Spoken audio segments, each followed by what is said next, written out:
Special train से रामेश्वरम धाम की तीर्थ यात्रा। आज ही अपनी सीट बुक कराएं tripurayatra.com पर।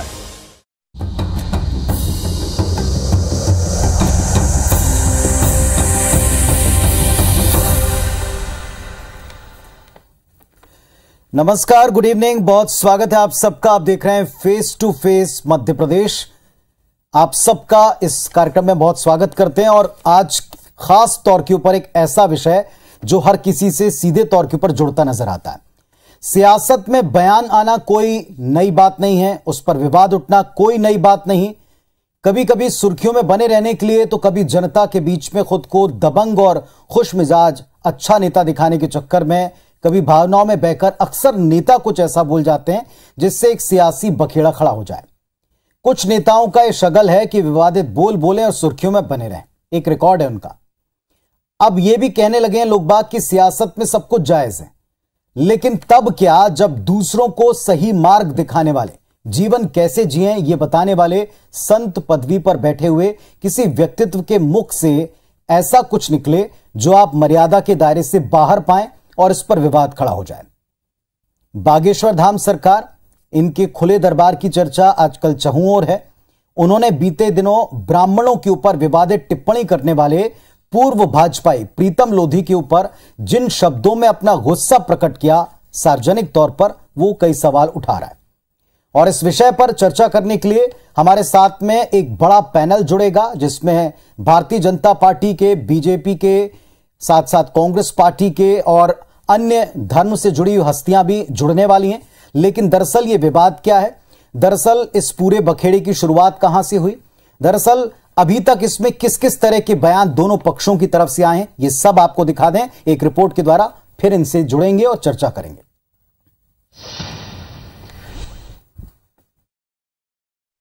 कथा व्यास ब्राह्मण अगर इस संसार में नहीं होते तो तुम अपने बाप का नाम नहीं जान पाते, तुम राम के बारे में नहीं जान पाते, भगवान कृष्ण के बारे में नहीं जानते। इन्हें आप जरूर जानते होंगे, अगर नहीं जानते तो इनका पूरा परिचय हम आपको बता देते हैं। ये हैं बागेश्वर धाम के पंडित धीरेन्द्र कृष्ण शास्त्री जी, जो दावा करते हैं कि इन पर ईश्वर की ऐसी कृपा है कि दरबार में आने वाले अपने भक्तों की समस्या को बिना बोले जान लेते हैं। इनके दरबार में हजारों लोगों की भीड़ जमा रहती है। अमूमन हमेशा शांत दिखने वाले पंडित धीरेन्द्र कृष्ण शास्त्री आजकल बेहद नाराज हैं और इसीलिए कुछ इस तरह अपनी भावनाओं को व्यक्त कर रहे हैं। एक कथा के आयोजन से कितने लोगों को लाभ नहीं, तुम कहते कथावाचकों की क्या जरूरत, मूर्ख, तुम मुझे मिल जा, मैं मसल दूंगा तुझे। अब ये भी जान लीजिए कि ये इतने नाराज किस बात पर हैं। ये बीजेपी के पूर्व नेता प्रीतम लोधी से खासे रुष्ट हैं। दरअसल प्रीतम लोधी ने ब्राह्मण समाज के बारे में एक टिप्पणी की जिससे पंडित धीरेन्द्र कृष्ण शास्त्री बेहद नाराज हो गए हैं। भागवत में पंडित जी बैठे हुए बहुत ऊंची जगह पे और तुम कहां बैठोगे? नीचे। और बैठे बैठे वो तुम्हें कम से कम नहीं तो 7-8 घंटे तुमको पागल बनाएगा वो हम पागल बनते हैं। वो 9 दिन में पूरे गांव, पूरे क्षेत्र का सामान और दक्षिणा भी लेता है, पूरा पैसा इकट्ठा करके और 9 दिनों में रफू चक्कर हो जाता है। बयान आया, विवाद हुआ, ब्राह्मण समुदाय ने इसका विरोध किया और कई जगहों पर एफआईआर तक दर्ज हो चुकी है। बीजेपी प्रीतम लोधी को इस मामले में निष्कासित करके अपनी प्रतिक्रिया दिखा चुकी है। ऐसे में पंडित धीरेन्द्र कृष्ण शास्त्री का ये बयान एक बार फिर सुर्खियों में, क्योंकि बागेश्वर धाम सरकार ने गुस्से में सही लेकिन अपनी भावनाओं का इजहार करते वक्त जिन शब्दों का चयन किया उस पर सवाल उठ गए। जाहिर इस मुद्दे की शुरुआत एक पॉलिटिकल व्यक्ति के बयान से हुई, सो अब दोनों पक्षों से इस पर जमकर सियासत हो रही है। तो राजनीति में प्रत्येक आदमी को अपनी वाणी पर संयम रख के बात करना चाहिए और भारतीय जनता पार्टी ने त्वरित कार्रवाई करते हुए उनका जो लोधी जी हैं उनका जो अपराध है वो क्षमा योग्य नहीं है, उन्होंने उनको निष्कासित किया है। भारतीय जनता पार्टी केवल सत्ता के साथ है, किसी समुदाय के साथ नहीं है और किसी का सम्मान नहीं कर सकती है। इस पूरे प्रकरण में माना कि आपकी भावनाएं आहत हुई, लेकिन क्या इसका अर्थ ये है कि आप स्वयं मर्यादा भूल जाएं? आप लाखों लोगों के लिए प्रेरणा स्रोत हैं, आपके भक्तों की संख्या अपार है। ऐसे में आपके कंधों पर क्या दोगुनी जिम्मेदारी नहीं? क्या बयान देते समय शब्दों का चयन और उसके निकाले जाने वाले अर्थों का भान किसी संत पदवी पर बैठे व्यक्ति को नहीं होना चाहिए? ऐसे कई सवाल हैं जो इस वक्त उठाए जा रहे हैं। Bureau report, IBC 24। तो जैसा हमने आपको बताया था कि एक बड़ा पैनल हमारे साथ में इस वक्त आप जुड़ा हुआ देख रहे हैं। भारतीय जनता पार्टी की तरफ से डॉक्टर दुर्गेश केसवानी साहब हैं जो अपना पक्ष रखेंगे, राकेश यादव साहब हैं जो कांग्रेस पार्टी की तरफ से अपना पक्ष रखेंगे। इसके साथ साथ हमारे साथ एडवोकेट सुनील कुमार जी हैं जो कि यहां इस मंच के ऊपर दलित चिंतक के तौर के ऊपर अपनी बात रखने वाले हैं, और योगी नवलगिरी जी हैं जो इस मंच के ऊपर जिस तरह की टिप्पणी से ये पूरा विवाद शुरू हुआ था उसमें उस वर्ग से जुड़ते हैं, और जिस तरह की टिप्पणी पर अब विवाद खड़ा हुआ है, संत समाज के ऊपर एक प्रश्न चिन्ह लगाया गया, उस पर वो अपनी बात रखेंगे। आप सबको नमस्कार, आप सबका सादर स्वागत है इस मंच के ऊपर। खुलकर अपनी बात रखें, तर्कों के साथ अपनी बात रखें। सबसे पहले योगी नवलगिरी जी से ही मेरा प्रश्न है। नवलगिरी जी, जिस तरीके से कथावाचकों के ऊपर टिप्पणी की गई, ब्राह्मणों पर टिप्पणी की गई, उसे बहुत बड़े वर्ग ने गलत ठहराया, अनुचित ठहराया, लेकिन जिस तरह की प्रतिक्रिया सामने आई बागेश्वर धाम सरकार की तरफ से, उसे भी लोगों ने उचित नहीं माना। आप क्या कहते हैं? जय श्री कृष्णा। जय श्री। आज हमारे यहाँ नंदोत्सव मनाया जा रहा है। भगवान श्री कृष्ण का जन्म हुआ है कल ही। आप देखिए, भगवान श्री कृष्ण का जन्म जो हुआ है पूरा विश्व को बनाता है।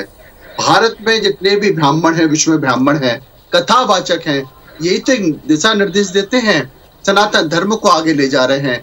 अपनी कथाओं में लोगों को बताते हैं कि जीवन का सार क्या है।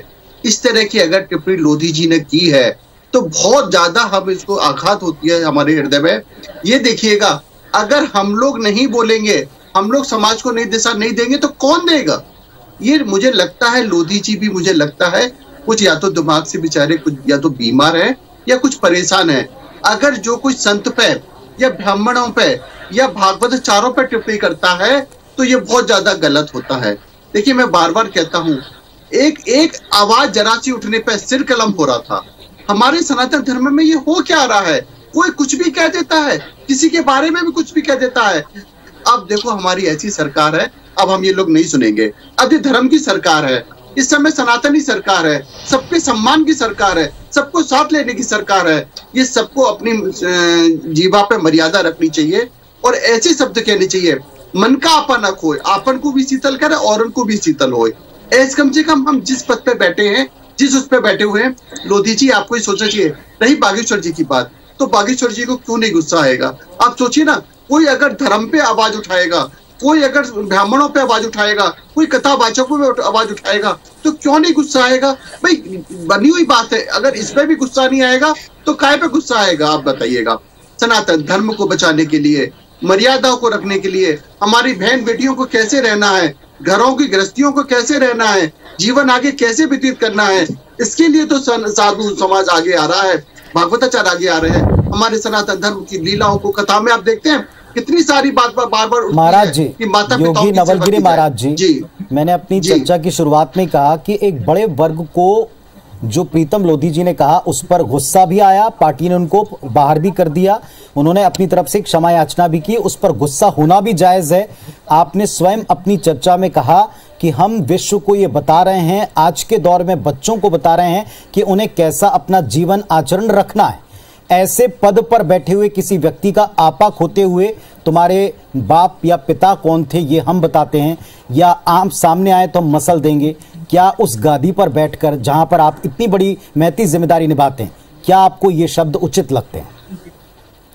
देखिए, ये बागेश्वर जी तो आजकल देखते हैं कि वो बेबाक बोलने वाले हैं, सब चीजों में बेबाक बोलते हैं। अगर धीरज शास्त्री ने अगर ऐसा कहा है तो हो सकता है उनका गुस्सा किस जगह पे था, कौन से समय परिस्थिति पर था, हो सकता है वो दरबार लगा रहे होंगे, उस समय ये सारी बातें आई होंगी। लेकिन मैं बार बार एक बात कहता हूँ कि हर व्यक्ति को अपनी जीवा पे मर्यादा संयम रखना चाहिए। ये बनी हुई बात है। हम लोग संदेश क्या देते हैं? हम लोग यही तो संदेश देते हैं। हम लोग प्रेम की बातें करते हैं, आदर की बातें करते हैं, सबके साथ मिलने की बातें करते हैं। देखिए, मैं बार बार कहता हूँ, किसी को भी अपना आपा नहीं होना चाहिए। बात वही है कि अगर आप किसी को सामने आने पर मसल देने की बात करते हैं तो आपके अनुयायी वो इस पर कैसे रिएक्ट करेंगे और वो इस पर क्या क्या ना कह देंगे, और अगर ऐसा सब कुछ अपने मन मुताबिक कहने करने लग गए तो क्या और किस तरह की समाज की दशा होगी, वो भी आप समझते हैं। चलिए, हमारे साथ में बहुत एक बड़ा पैनल, मैं पुनः आपके पास आऊंगा। फिलहाल सुनील जी के पास जाता हूं। सुनील जी, क्या कहेंगे आप दोनों बयानों पर, पहले वाले बयान पर भी और बाद वाली प्रतिक्रिया पर भी? ये दोनों जो बयान है बागेश्वर सरकार और लोधी जी के, मैं दोनों के बारे में एक बात कहना चाहता हूँ।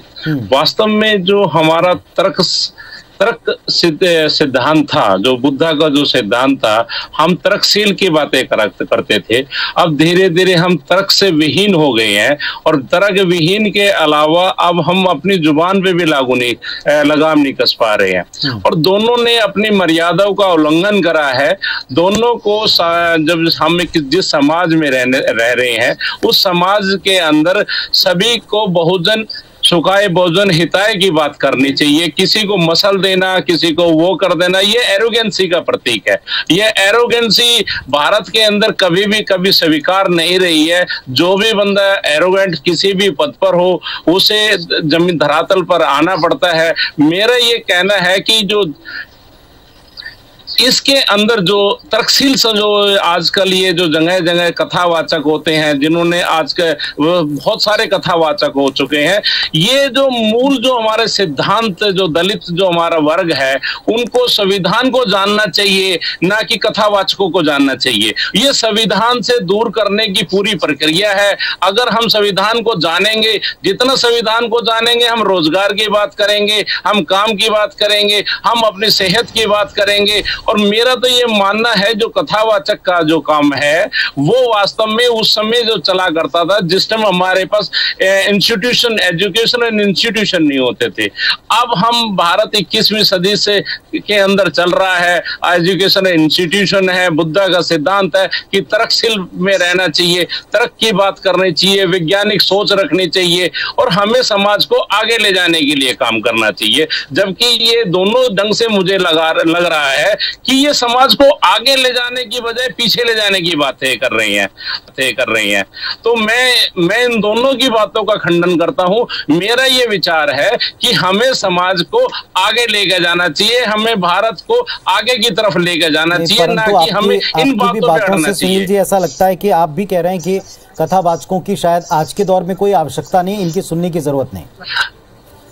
नहीं, मेरा बिल्कुल मानना है आज की जब भारत के अंदर संविधान लागू हो चुका है, संविधान को जानने की जरूरत है, संविधान को पढ़ने की जरूरत है, मूलभूत समस्याओं कैसे दूर होगी इस चीज की जरूरत है।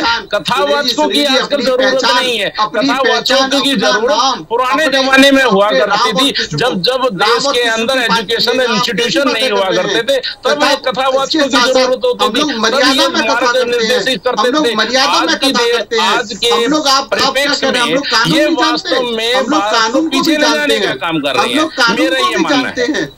एक मिनट, आप गलत शब्द बोल रहे हैं योगी नवल जी, एक मिनट दीजिएगा मुझे एक मिनट दीजिएगा। सुनील जी, आप कानून के जानकार हैं, लेकिन हम शिक्षा में या जीवन दर्शन में जब हम अपने जीवन को देखते हैं तो कई सारे उसके हिस्से होते हैं। इसमें धर्म हो या मानववाद हो या जो हमारा अपना एक सांस्कृतिक विरासत का हिस्सा है, अगर उसके लिए कोई उपदेश, कोई किसी भी तरह का अपनी तरफ से प्रवचन देता, तो इसमें आपको आपत्ति है? इसमें आपको लगता है कि कुछ गलत है? नहीं, मुझे इसमें कोई आपत्ति नहीं है, लेकिन जब ये मर्यादा लांघते हैं, हर एक आदमी की एक मर्यादा है। जो जितना बड़ा आदमी होगा उसकी मर्यादा उतनी बड़ी होती है, उसे अपनी मर्यादा से बाहर निकल के लेकिन ये सारी चीजें शुरू ही इस बात से हुई ना कि आप ये कह रहे हैं कि कथावाचकों की आवश्यकता नहीं है, वो हमारा समय व्यर्थ करते हैं। उसी बयान पर प्रतिक्रिया में ये दूसरे शब्द भी आए, एक तरह से आप उसको पहले वाले को भी प्रोवोक कह सकते हैं। मैं आपको ये कह ही रहा हूं कि ये जो कथावाचकों से जितने ये जो कथा के अंदर है, उससे आज जो दलित समाज है वो आगे की बजाय पीछे जा रहा है। मैं तो जो दलित समाज के लिए बात उसके पक्ष में खड़ा हुआ हूँ, उनको संविधान को जानना चाहिए, उनको अपने अधिकारों को जानना चाहिए। आपके संस्कारों में मुझे कुछ कमी लग रही है। इस बहस में नहीं पढ़ना चाहिए। मेरा ये मानना है कि जितना हम संविधान को जानेंगे, जितना उसको जानेंगे, उतना हम अच्छी सेहत और रोजगार की बातें करेंगे। वालों ने उनके साथ स्नान किया संगम में, आप जानते हैं दलितों के साथ में स्नान किया संगम में, आप जानते हैं कुंभ में स्नान। चलिए, ये बिल्कुल एक नया एंगल है, ये बिल्कुल एक नया एंगल है। क्या इस तरह के कथावाचक या कथावाचकों के इस तरह के सेशन से दलितों को किसी प्रकार का कोई नुकसान है? इस तरह की वार्तालाप तो अभी तक कहीं कोई निकली नहीं, लेकिन हाँ, तर्कशील बात करना, संयत बात करना, इसमें तो किसी को कोई इनकार नहीं। पर इसके आगे बढ़कर क्या ये तय कर देना कि किसकी आज आवश्यकता है और किसकी आज आवश्यकता नहीं है, इस पर कोई टिप्पणी करना, सार्वजनिक करना, कहीं हम फिर से दूसरों को प्रोवोक तो नहीं कर रहे हैं? हमारे तमाम दर्शक जो इस वक्त हमको लाइव देख सुन रहे हैं, जो इस वक्त हमारे साथ में जुड़े, उनको बता दें कि आपने बागेश्वर धाम सरकार, उनके खुले प्रवचनों को, उनके मंच को, उनके दरबार को देखा, उनकी लोकप्रियता को देखा। उन्होंने प्रतिक्रिया में एक बात कही है, प्रीतम लोधी जो पहले भारतीय जनता पार्टी में थे, जिनको बीजेपी ने निकाल दिया, उनका पिछले दिनों ब्राह्मणों और कथावाचकों पर एक ऐसा बयान आया जिसकी प्रतिक्रिया में बागेश्वर धाम सरकार ने कुछ ऐसा कह दिया जिस पर अब विवाद खड़ा है। वो आपको बयान भी सुनवाते हैं और ये जो आप बड़ा पैनल देख रहे हैं उससे हम इसी विषय पर चर्चा कर रहे हैं। इसीलिए हमने चर्चा रखी कि एक दूसरे के खिलाफ अमर्यादित टिप्पणी कर माहौल क्यों बिगाड़ना। कथा व्यास ब्राह्मण अगर इस संसार में नहीं होते तो तुम अपने बाप का नाम नहीं जान पाते, तुम राम के बारे में नहीं जान पाते, भगवान कृष्ण के बारे में नहीं जान पाते। एक कथा के आयोजन से कितने लोगों को लाभ नहीं। तुम कहते कथावाचकों की क्या जरूरत, मूर्ख, तुम मुझे मिल जा, मैं मसल दूंगा तुझे। तो गुस्सा होना अपने खिलाफ या पूरे कथावाचकों के खिलाफ, आप विप्र परिवार से, ब्राह्मण परिवार से, तो उसके खिलाफ आप ये टिप्पणी कर दें। जिस तरह की टिप्पणी की गई वो भी हम दोबारा सुनवा करके किसी तरह का कोई द्वेष पैदा करना नहीं चाहते, लेकिन इन बयानों से जो नफरत और नफरत से जुड़ी जो पॉलिटिक्स हमको दिख रही है, इस पर भी हम जुड़ते हैं और बातचीत करते हैं। डॉक्टर दुर्गेश केसवानी साहब, बीजेपी अपनी कार्रवाई हालांकि इस पर कर चुकी, फिर भी आप क्या कहेंगे? आज आप देखें फिर एक बयान और उस एक बयान के बाद विवाद लगातार आगे बढ़ रहा है। देखिए पुनीत जी, निश्चित रूप से हम तो पहले ही पूर्व में ही इस चीज़ को कर चुके हैं कि राजनीति में अमर्यादित भाषा की कहीं कोई जगह नहीं है। निश्चित रूप से जैसे ही लोधी जी के जो बयान आए, पार्टी ने संज्ञान में लिया, लोधी जी ने माफ़ी मांगी, उसके बाद भी उनकी जो गलती थी वो क्षमा योग्य नहीं थी, पार्टी ने निष्कासित कर दिया। और निश्चित ही उन्होंने ब्राह्मण समाज को लेकर एक पूरी बात कही थी और महाराज जी व्यासपीठ पर बैठकर उस आदमी के बारे में, अकेले उस नेता के बारे में बात कर रहे हैं जिसने बयान दिया था। तो मुझे लगता है कि इन चीज़ों में बहुत ज़्यादा न तो दलित समाज को सोचने की चिंता है, न किसी और को सोचने की चिंता है, क्योंकि समाज में सभी धर्म, सभी लोग सब मिलकर चलते हैं। हम तो पैरोकारी उसी के, उसको बीजेपी कैसे लेती? देखिए, ये बिल्कुल नितांती पंडित जी का, चूंकि उनके प्रवक्ता उस बारे में ज़्यादा बेहतर जवाब दे पाते हैं। पर क्रिया की प्रतिक्रिया होती है और उसकी वो जो क्रिया थी उसकी वो प्रतिक्रिया मुझे दिख रही है इस टाइप से। हम तो सभी धर्मों का सम्मान करने वाले लोगों में से हैं। माननीय मोदी जी के मूल मंत्र पर चलने वाले लोग हैं। सबका साथ, सबका विकास और सबका विश्वास, जो ये मूल मंत्र है, हम उस पर काम करते हैं, हमारी पार्टी। सुनील कुमार जी को भी आप सुन रहे होंगे, उन्होंने जो कुछ कहा उस पर भी आप अपना जवाब दे सकते हैं।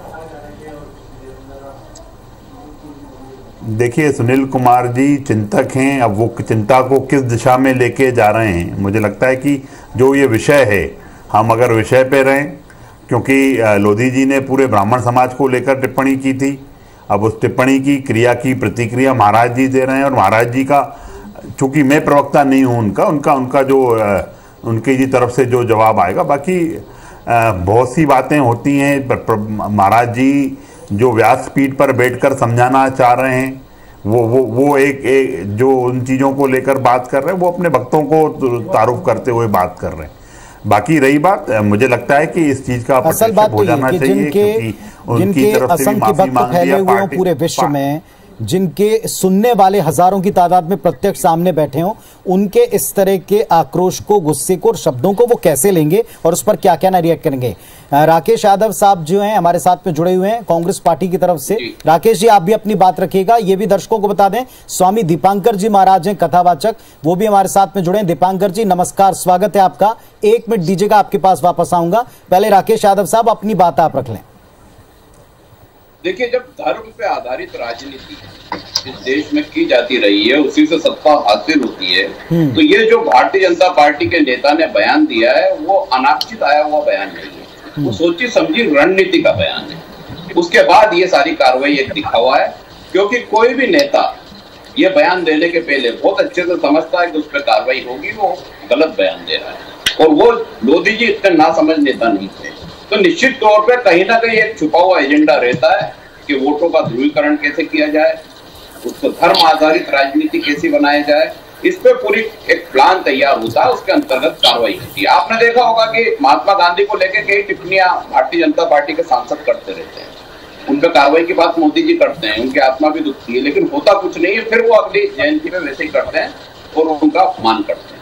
इसी तरीके से धर्म का उपयोग किया जाता है, कब और कैसे करना है, सेकंड लाइन की लीडरशिप सामने आती है इस तरह के बयान देने में। अनेक बयान अभी 1-2 दिन में आए हैं, कुछ महिलाओं को लेकर आए, वो भी इनके राष्ट्रीय महासचिव ने महिलाओं को अपमानित करा है, लेकिन उनसे नहीं पूछा जाता कि आपने ऐसा क्यों बोला। लेकिन जानबूझकर लगता है आपको ये बयान जो दिया गया, सोचा समझा जानबूझकर दिया बयान है? निश्चित तौर पे ये बयान ऐसा नहीं है, ये प्लानिंग के अंतर्गत दिया। डॉक्टर केसवानी, लोगों की मूल समस्याओं से ध्यान हटाना है और उनसे ध्यान भटकाना है। अब कहाँ खड़ा करना है? देखिए पुनीत जी, ये कांग्रेस सिर्फ और सिर्फ हर चीज में राजनीति ढूंढने वाले लोग हैं। ये धर्म में भी राजनीति ढूंढ रहे हैं और मुझे लगता है कि ये लोग तो खुद एक विशेष वर्ग की राजनीति करने वाले लोग हैं। ये हिंदू समाज को, उनके आप घबराए मत, हिंदू समाज को आप तो वोट देके भागते हैं, ये तो स्वीकार करते हैं ना हिंदू समाज। अरे आपसे कौन डर रहा है मेरे भैया? आपसे कोई डरने की आवश्यकता भी नहीं है। ये गलतफहमी मत डालिए आप, खुशफहमी में बली दीजिए, खुशफहमी में बली दीजिए आप। पर ये डरने वाली और डराने वाली बातें किसी और से करिएगा। ये डरने और डराने वाली बातें किसी और से करिएगा। आपका अपने दिमाग पे ध्यान दो। आप अपने दिमाग पे ध्यान दोगे तो ज्यादा काम कर पाओगे आप। धर्म आधारित राजनीति करे होते हैं, समाज में द्वेष पैदा। ये सिर्फ बातें करके, बातों के बताशे बनाने से नहीं होगा। अरे आप तो एक विशेष वर्ग की राजनीति करते हो, करते ही एक विशेष वर्ग की राजनीति हो। आपका सभी धर्मों से क्या लेना देना? कभी आप सभी धर्मों की चिंता करती है क्या कांग्रेस? कभी सभी धर्मों की चिंता करती है क्या कांग्रेस? कांग्रेस राकेश जी, आप दोनों को 2 मिनट रोकूंगा। स्वामी दीपांकर जी महाराज हमको हमारे साथ फोन लाइन पर जुड़े, कथावाचक।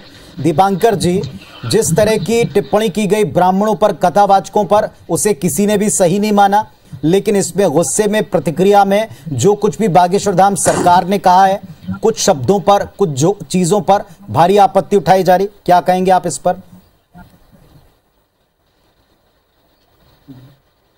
दीपांकर जी महाराज, सुन पा रहे हैं आप हमें?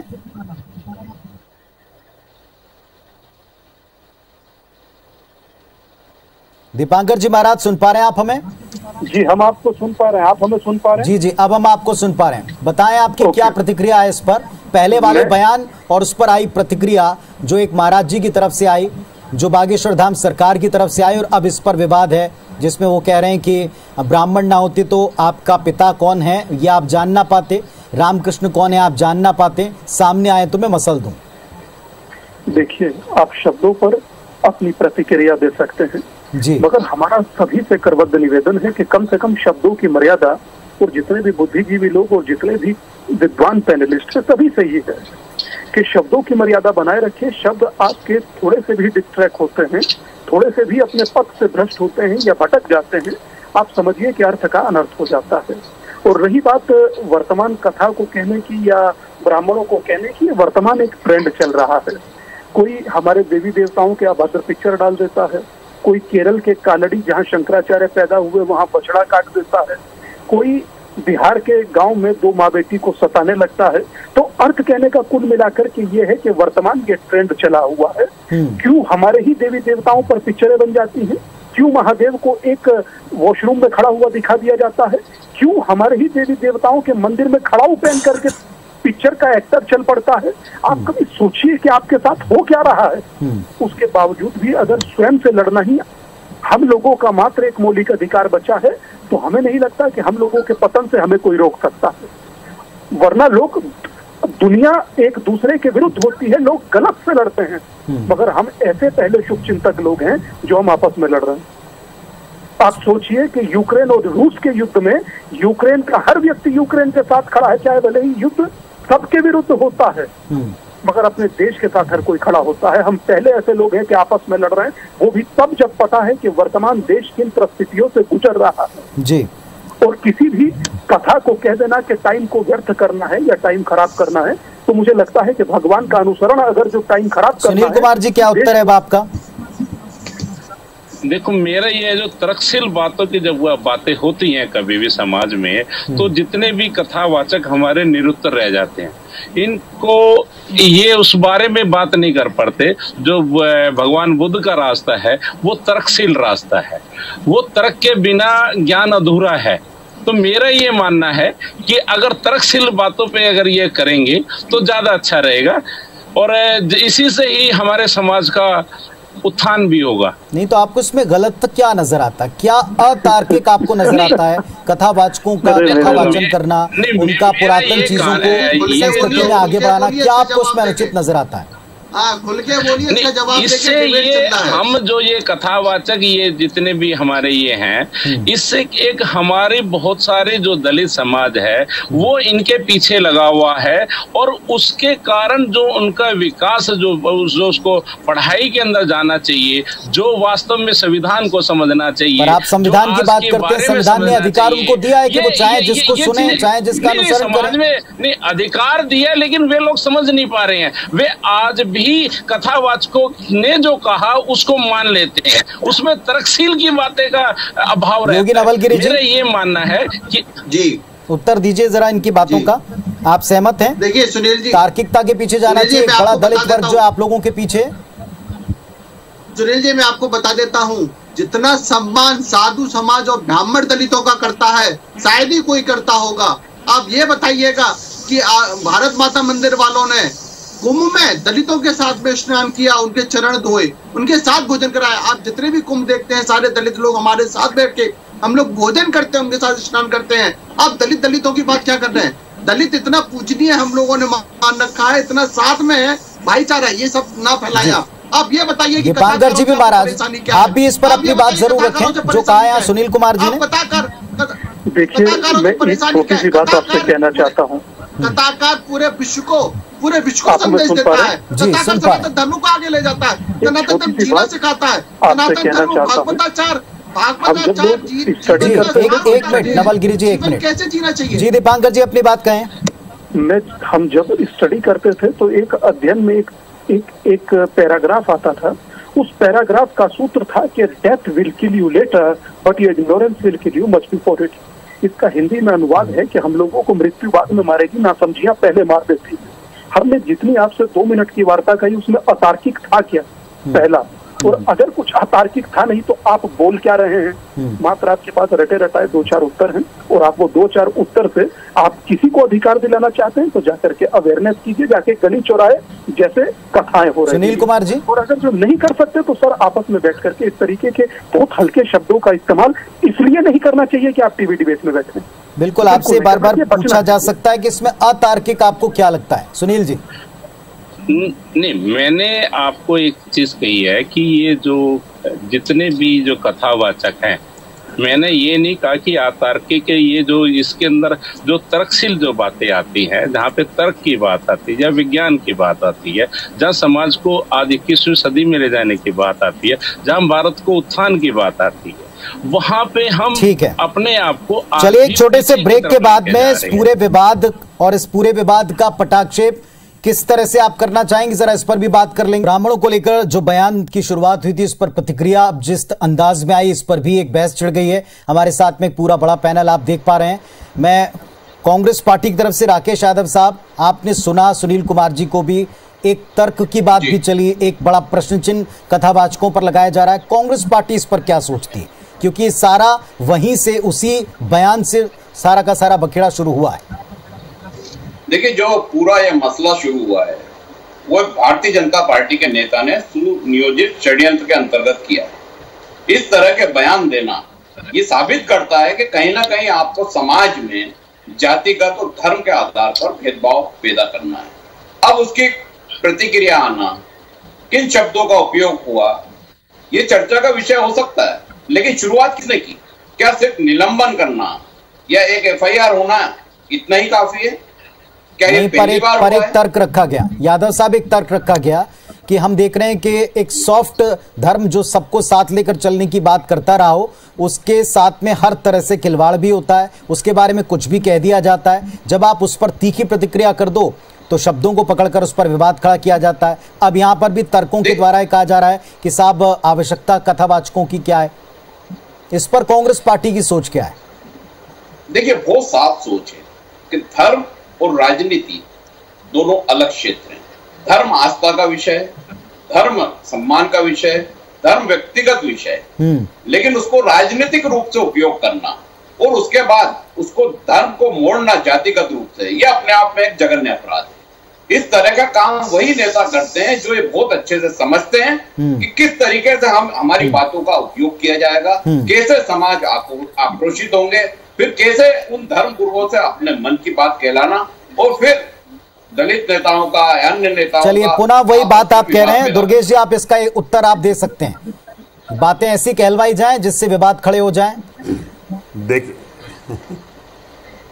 देखिए पुनीत जी, उन्होंने जिस संदर्भ में बातें की, उनको उन्होंने माफ़ी, अगर आदमी माफ़ी नहीं मांगता, उन्होंने तो माफ़ी भी मांगी आके संगठन से, लिखित में माफ़ी मांगी, पर उसके बाद भी हमारे माननीय प्रदेश अध्यक्ष जी ने उस चीज़ को क्षमा योग्य नहीं मानते हुए उनको पार्टी से निष्कासित किया।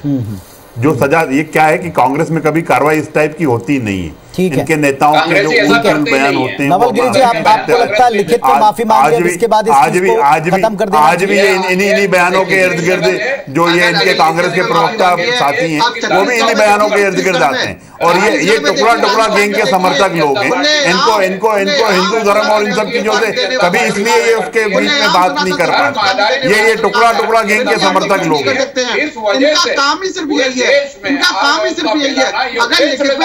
अरे हम तो हर धर्म का सम्मान करने वाले लोग, हर धर्म को साथ लेकर चलने वाले। यादव साहब एक मिनट दीजिए, यादव साहब, केसवानी जी एक मिनट। नवलगिरी जी, फाइनली अब लिखित में माफी मांगी जा चुकी है और पार्टी भी इनको बाहर कर चुकी है। अगर लिखित में माफी मांग ली है, और मैं फिर पूरे हिंदुस्तान से, पूरे विश्व से एक ही बात कहता हूँ कि सनातन धर्म पे कोई भी उंगली ना उठाए, कथावाचकों पे, साधु संतों पे, किसी पे भी, किसी धर्म पे उंगली नहीं उठनी चाहिए। अब ये बर्दाश्त नहीं होगा, ना ये बर्दाश्त नहीं होगा। आप देख लीजिएगा, अगर कथावाचक नहीं होते, मैं बार बार कह रहा हूँ, सनातन धर्म नहीं होता, साधु समाज नहीं होता, तो देश कैसे आगे बढ़ता? ये सारी चीजें। और अभी जो हमारे यादव जी कह रहे थे, कांग्रेस के हमारे प्रवक्ता बहुत अच्छी बात कह रहे थे, उनसे कहिएगा कि आपकी गहलोत सरकार और छत्तीसगढ़ का काम ही यही है, खाली सनातन धर्म पे गाली देना, साधु संतों पर टिप्पणी करना। देखो साहब, सुनिए, हम लोग खूब देखे, आप देखिए राजीव को खत्म कर दिया छत्तीसगढ़ में। हाथ कंगन को आदमी क्या, पढ़े लिखे को फारसी क्या? महाराज जी ने, नवलगिरी महाराज जी ने स्पष्ट रूप से कांग्रेस का चरित्र उजागर करते हुए बात की। इनका चरित्र ही है, ये तुष्टीकरण की राजनीति करने वाले। चलिए, लेकिन एक बात, क्या विवादों का अंत धर्म में नहीं बताया जाता है? क्या धर्म के मुताबिक हम अपने आचरण को ऐसा नहीं रख सकते कि चीजें सही दिशा में बढ़ें या गलत दिशाओं में कुछ और ऐसा कह दिया जाए? ये पुनः ये प्रश्न सबके बीच में रह जाएगा कि दूसरों को मार्ग दिखाने वाले क्या उनके शब्दों से उद्वेलित होकर कुछ ऐसा न कह जाएंगे, कर जाएंगे जो आगे जाकर चीजों को बढ़ा जाए? ये एक प्रश्न था जिस पर आपने सबकी राय सुनी। आप सबका धन्यवाद हम करते हैं। सबके तर्क, सबके मत रहें, एक साथ रहें और रहे आए, यही इस देश की विशेषता रही। बहुत धन्यवाद आप सबका। नमस्कार।